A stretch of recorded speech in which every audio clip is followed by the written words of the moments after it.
మనకి పనప్ప చెప్పి వెళ్ళారే ఒక టీచర్ గారు, ఆవిడ పేరేంటి? ఆవిడ సుగుణ మేడం, మన లెక్కల టీచర్. కానీ ఆవిడ మనకి లెక్కలే నేర్పించలేదే. అది మంచిదేగా. నాకైతే లెక్కల పేరు వింటేనే గుండెల్లో గుబులు పుడుతుంది. సుగుణ మేడం క్లాస్లో ఇప్పుడు ఇలాగే జరుగుతుంది. ఒక్కోసారి బఠానీలు వలవమంటే ఇంకోసారి బియ్యంలో రాళ్లు ఏరమంటారు. అసలు ఏ గొడవ ఉండదు. ఏంటిది నా సంగతి?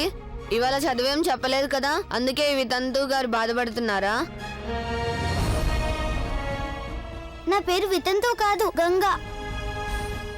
బాధగానే ఉంటుందిగా. ఏమైందిలే, ఈ క్లాస్ లో చదువు చెప్పకపోతే ఏమైంది, తర్వాత క్లాస్ లో చదువుకుంటా.